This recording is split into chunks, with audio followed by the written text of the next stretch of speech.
शहाण्यासारखा होता का? प्रश्न काय होता? एकादशीला चतुर्थी आली तर. तुमच्या माहितीसाठी सांगते, मी मेले, तुम्ही मेलात, सगळे जरी मेले तरी एकादशीला चतुर्थी येत नाही. 4 दिवसाचं अंतर आहे त्याच्यामध्ये, कमीत कमी. कधीच येत नाही. किती पंचांग चाळा येत नाही. मग ती तसलं सांग नको म्हणला. आली तर ती म्हणला येत नाही र. ती म्हणला आली तर, ती म्हणला नाही र येत. ती म्हणला आली तर. असली माणसं आहेत. लोकांना म्हणलं की नाही बायको करू नको, ती म्हणतो केली तर. त्याला म्हणलं की नाही दारू पिऊ नको, ती म्हणतो पिली तर. अरे घे मग, माझी कुठं प्यायला लागला तू? बरं का, काहीच बोलण्याचाच अर्थ नाही ना. उलटच लावतात लोक, उलटच. 108च म्हणी का? महाराजांना कंबरच का बांधायची? अरे बाबा तुला काय करायचंय, तुझ्या पाहिजे ते कर ना. पण महाराज लोकांना येड्यात काढायला लयच लोक शाणी महाराज. नादच करायचं नाही. आता आम्ही 108 घालू ना तरी 1008 घालू, टोचणार आम्हालाच आहे ते. बरं का, तुला तर नाही. माणसं नाही त्या गोष्टीचा विचार करतात, ज्याचा करायला पाहिजे त्याचा करत नाहीत. अरे विचार याचा करा, देह जाईल जाईल त्याशी काळोबा खाईल, याचा विचार करा आणि एवढा करा. तुका बरं ना, क्षणोक्षणी हाची करावा विचार, क्षणभंगुर नाही भरावासा, व्हाले सावध तोडा माया अशा. किती करा तुम्हाला माहित आहे? दानशूर करणं. एकदा दाढी करत होते, सोन्याच्या वाटीमध्ये पाणी होतं. भिकारी आला, सोन्याची वाट्यातलं पाणी फेकून दिलं आणि वाटी भिकाऱ्याला दिली. सिंपल आहे. पण वारकानं लय लक्ष देऊन बघितलं. वारीक म्हणला दानशूर असला तरी फायदा नाही, दानाचे काही नियम आहेत. दान कधीच अधर्माच्या हाताने करायचं नाही, अपवित्र असताना करायचं नाही. एकतर तुम्ही डाव्या हाताने दिली, वरनं आंघोळ बी नाही केली, असं दान करू नये. करणं म्हणलं मला सगळं माहित आहे, पण मी विचार केला. विचार एवढा करायचा आहे बरं का. मी विचार केला, डाव्या हातातली वाटी उजव्या हातात घेईपर्यंत जर माझा प्राण गेला असता तर माझ्या दानशूरतेला कलंक लागला असता. या विचाराने आहे त्या हाताने वाटी दिली महाराज. एवढा विचार आपल्याला करायचा, नाही त्या गोष्टीचं नाही करायचं. मग महाराज असं म्हटल्यानंतर तो बिरबल होता हुशार. बिरबल म्हणला, हे बघ, जर तुझ्या जन्मात कधी एकादशीला चतुर्थी आलीच, तुझ्या जन्मात जर कधी एकादशीला चतुर्थी आलीच तर तिला सोडण्यासाठी एक काम कर. लोणी माहित आहे? लोणी लोणी लोणी आता मावल्या पांढरं पांढरं असतंय, ताक घुसळल्यावर वर येतंय, माहित आहे का? अव लोणी माहित आहे का? लोण्याचे भजे करायचे. काय करायचे? होणारीच्या बाया काय करायचे? लोण्याचे भजे करायचे आणि ते तुपात तळायचे. कशात तळायचे? तुपात तळायचे आणि ती खाऊन चतुर्थी सोडायची. अगबर म्हणला एवढं वेड्यात करू नको लागा, मला माहित आहे लोण्याचे भजे होत नाहीत, झाले तरी तुपात तळत नाहीत. ती म्हणला मूर्खा, मागापासून तीच सांगतो एकादशीला चतुर्थी येत नाही. बरं का, सांगायची पद्धत तुझ्या भाषेत आहे फक्त. तीच मी तुम्हाला तुमच्या भाषेत सांगते. प्रेम करा, पण तुकोबाराय उदाहरण देऊन सांगतायत कसं करा. महाराज करत असताना निस्वार्थी करा, कुठलाही स्वार्थ न ठेवता करा. कसं? करी लाभावी ना ऐसे कळवळ्याची जाती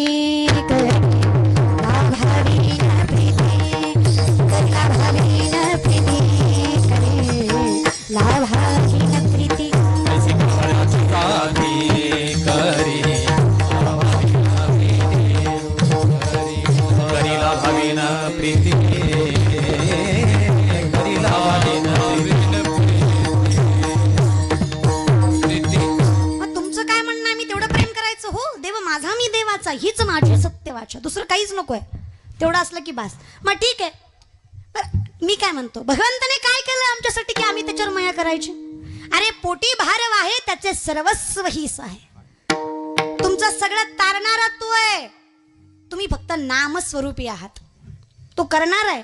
त्या आईनं सगळं कष्ट केलं, 9 महिने गर्भात सांभाळलं. सायन्स असं प्रूफ करतं की माय ज्यावेळेस लेकराला जन्माला घालते, तिच्या रक्ताचे 4 थेंब वाटतात, तेव्हा दुधाचे 2 थेंब तयार होतात. रक्ताचं दूध करून पाजते ती माय असते.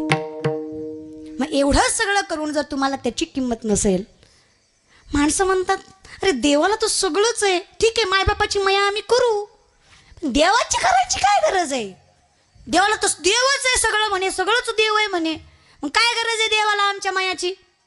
आता तुम्हाला सांगते, आई बापाला काही कमी असतं का? त्या लेकराला मोठं करणारं, त्याला नोकरी लावणारे मायबाप असतात, चलवणारा शिकवणारे मायबाप असतात. पण ज्यावेळेस लेकराला नोकरी लागते, बापाची ना आईची प्रामाणिक इच्छा असते, ह्याच्या पगारीतला ह्यानं 10 रुपये तरी मला खर्च करावा. असते का नाही? का असते? अरे अधिकार आहे. त्याला मोठं केलंय मी. पांडुरंगालाही तसंच वाटतं. काही नकोय मला, तुमचा पैसा नकोय, तुमची धन दौलत नकोय, नलगी मुक्ती धन संपदा काही नकोय मला. मग काय हवंय? थोर प्रेमाचा बुकेला हाची दुष्काळ तयाला. तेवढंच पाहिजे मला, तेवढंच द्या. मग तुम्हाला तुमची काळजी करायची नाही. तुम्ही इथे आलात ना, तुका म्हणे घालू तयावरी भार, बाहू हा संसार देवा पाई. तुम्ही नकाच काळजी करू. कारण कसं असतं ना, आपण जर निष्ठा ठेवली ना, निष्ठा असावी बरं का, निष्ठा कुठल्याही गोष्टी, धर्मावर निष्ठा असावी, परमार्थावर निष्ठा असावी, आपल्या व्यक्तिमत्वावर निष्ठा असावी. आम्ही नाही तेच निष्ठा ठेवतो. आमची निष्ठा पुरीवर, आमची निष्ठा नाही त्या गेमवर. अरे इतकी निष्ठा या पोरांची गेमवर. मी 15 दिवसापूर्वी एक वृत्तपत्रिका वाचली. त्यामध्ये त्या पेपरामध्ये असं लिहिलं होतं, म्हणजे पेपरामध्ये बातमी तुम्ही वाही वाचलं असेल. कुंभार नावाचा एक मुलगा आहे, ज्या मुलाने बापाची गळ दाबून हत्या केली. आणि हत्या केल्यानंतर राग इतका आला होता, बापाचा जीव गेलाय तरी बापाचा एक पाय आणि एक हात बाजूला काढून ठेवला. गेलाय जीव, जीव गेल्यानंतर एवढा राग का आला? त्याचं कारण हे होतं की बापानं पोराला पबजी खेळू दिली नाही. मग जी अवलाद आपला जीव घेत असन, अशा अवलादी नाही जन्माला घातल्या तरी चालतील ना. एवढं मोठं करायचं, हाडा मासाचं बनवायचं. अरे मी म्हणते पोरांनो मरा, पण मरताना असं मरा की बापानं वर मान करून तुमच्या मरणाचं कारण सांगावं. अरे आमचे संभाजीराजे गेले, अरे मरण आठवलं तरी डोळ्यात पाणी येतं, पण काय थाटात मेले महाराज. स्वतःच्या लोकांच्या दग्यामुळे मुघलांच्या हातामध्ये गेले. दोन्ही हात दोन्ही पाय साखरदानाने बांधलेले, तुळापूर तीर्थक्षेत्रावर संगमाच्या ठिकाणी बांधलेले होते महाराज संभाजीराजे. ज्या आसुडाने मारला जायचा तो आसूड खिळ्यांचा आणि तारेचा होता. एक झपका बसला की 4-5 मांसाचे तुकडे तो बाजूला ठेवून यायचा. झालेल्या जखमेला त्रास व्हावा म्हणून तिकटाची मिठाची चोळण त्याच्या अंगावर केली जायची. आता प्राण कंठापर्यंत आला होता, आता जीव जाणार होता, आता सळई नजरेत घुसणार होती. आणि शेवटचा प्रश्न मुघलांनी संभाजीराजांना विचारला, संभा क्यों मर रहे हो?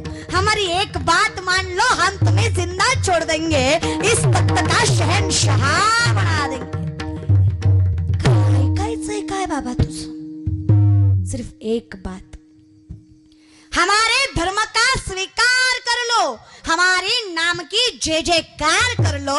अरे ऐकताच पाय मस्तकाला गेली, कणा ताट केला, नजर वर केली, छाती फुगवली आणि सांगितलं, ए नालायका, अरे काय मारायचं ते मार, अरे काय माझ्या जीवाची लाहिला करायची ते कर. जमेत अंगात शेवटच्या रक्ताचा कण आहे, जमेत श्वासात श्वास आहे, जमेत हा शिवाचा छावा तुझ्यासारख्या हलक्यात कुत्र्यासमोर नजर झुकवणार नाही. अरे मेलो तरी 72, पण धर्म कधी सोडणार नाही. त्याला निष्ठा म्हणायचं. अरे कुसच तशी होती, अरे बापाच तसा होता. शिवराय म्हणजे बोलण्याची गोष्ट नाही. माणसं म्हणतात शिवाजी महाराज कीर्तनात का सांगावे. अरे मी मुलगी असून एवढ्या माणसात ताटपणे बोलते, त्याचं कारण शिवराय आहेत. या मंदिरात देव आहे आणि या संप्रदायाचा जिवंतपणा आहे, त्याचं कारण शिवराय आहेत. कीर्तनात शिवाजी ज्यामुळे आपला धर्म टिकला. आणि संत सांगतात धर्माचे पालन करणे पाखंड खंडन. गरज आहे हो, ही गरज आहे. नुसतं शिवराय म्हणून शिवाजी होत नाही पोरांनो. मी म्हणत नाही की तुम्ही ऐश करू नका. मी तर अशा मताची वयतेवर ऐश करा. म्हातारपणी कोण बघतोय आपल्याकडं? वयतेवर ऐश करायची. बाटाशिवाय चप्पल नाही, टायझर शिवाय शर्ट नाही, टायटन शिवाय घडी नाही, आयफोन शिवाय फोन नाही, बुलेट शिवाय गावातनं फिरायचं नाही. बट्टा बट्टा बट्टा बट्टा आवाजच निघाय पाहिजे. योग चाललाय. फॉर्च्युनर शिवाय गावाच्या बाहेर पाऊल ठेवायचं नाही.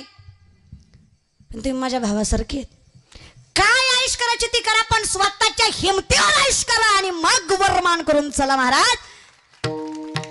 जे स्वतः जोर जगतात ना त्याला कर्तृत्ववान म्हणतात, आणि जे कुत्रे बापाच्या जोर तुकडे मोडतात त्याला नालायक म्हणतात. बरं का, तुमचे कसे तुम्हीच ठरवा. नालायक ही शिवी नाहीये, नालायक ही उपमा आहे. मराठी व्याकरणामध्ये उपमा हा एक अलंकार आहे. ती उपमा त्याच शब्दाला लागते ज्यावेळेस तो शब्द त्या पात्रतेचा नसेल. जो कुठल्याच लायकीचा नाही त्याला नकारात्मक उपमा लागली. मग तो कोण झाला? ज्याला काहीच कळत नाही त्याला नकारात्मक उपमा लागली. काय म्हणतात? न कळत. त्याप्रमाणे बोलले माझ्या बोलण्यावर जायचं नाही महाराज बरं का. ही शिवी नाहीच आहे, फक्त आहे ना तुम्हाला जे समजायचं ते समजा, पण लेकरं चांगले घडवा. पोरांना काय दिलं हो तुम्ही? घालायला जीन्स पॅन्टी, बसाय फटफटी, खायला पानपटी, प्यायला हातपटी, झोपाय झोपडपट्टी, खर्चायला हायच बापाची सोसायटी. ती मेला भरू ही गेला आईश करू बरं का. काय जगण्यात काय अर्थ आहे तुमच्या, मला कळत नाही. पुरुष मंडळी, चूक पोराची नाही, चूक तुमची आहे. माता माऊल्या तुमची आहे. नवल वाटतं मला, नवल. तरण्या तर सोडा, म्हाताऱ्या डांगऱ्या ते सुद्धा चष्म्यात न बघतेत. तुझ्या त्याची वरंगीला अगं म्हातारा तिकडं गुंगला. लक्ष तुझं. अरे उगाच शिवराय घडले का? थोडची चावची पुण्याई कशी आली या फळाला. तो बापाचा बाप राजा शिवाजी जन्माला. तो बापाचा बाप राजा शिवाजी जन्माला.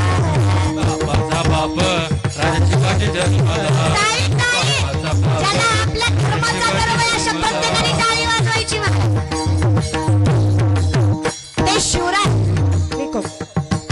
ज्या शिवरायांनी या स्वराज्यासाठी गोरे घोरपडे मोहिते निंबाळकर खोपडे सुर्वे यांसारख्या शत्रूचा बंदोबस्त केला. आणि मोठ्या चतुराईनं अफजल खानाचा वध केला आणि विजापूरकरांना चांगलाच धडा शिकवला. अरे शाहिस्त खानाची खोटे छाडली तर औरंगजेबाच्या हातावर तुरी देऊन आपली मुक्तता करून घेतली. 350 वर्षांच्या काळ्या कुट्ट कालखंडात जवळ सर्व उत्तर हिंदुस्थान इस्लामी आक्रमकांच्या पंजाखाली गेला होता.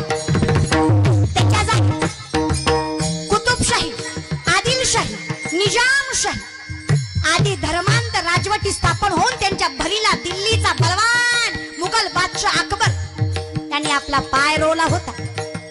अरे सत्ता विस्तारापोटी यांच्यात सतत लढाया होत होत्या. यामध्ये आमची सामान्य जनता भरडली जात होती. अरे कुटुंबाच्या कुटुंबे उद्ध्वस्त होत होती. कुणाची कूस उजाडली जात होती तर कुणाच्या कुंकवाबरोबर संपूर्ण आयुष्य उद्ध्वस्त होत होते.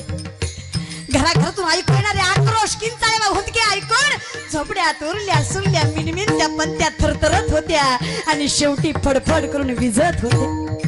अशाच काळोखात एक तेजपुंज ज्योती, एक तळपता ताराबुण्या भूतलावर अवतरली. तारीख 19 फेब्रुवारी 1630 रोजी. स्वराज्याचा दीपक, जनतेचा वाली, राजा शिवाजी जन्मास आला. अरे याच जिजाऊ ज्यांनी उजळल्या स्वराज्य ज्योती, याच जिजाऊ ज्यांनी उजळल्या स्वराज्य ज्योती, आणि याच जिजाऊ ज्यांनी घडवले राजे शिव छत्रपती. बोला छत्रपती शिवाजी महाराज की. ज्या स्वराज्यासाठी बाजी, मुरारबाजी, तानाजी अशा शेकडो वीरांनी आत्मबलिदान केले. आरत तरण्या बांडपुरींनी वैधव्य पत्करले. अशा राज्यावर खरा अधिकार जनतेचा. म्हणून कवी भूषण असे म्हणतात, उच्चतम अंश पर कन्या जनी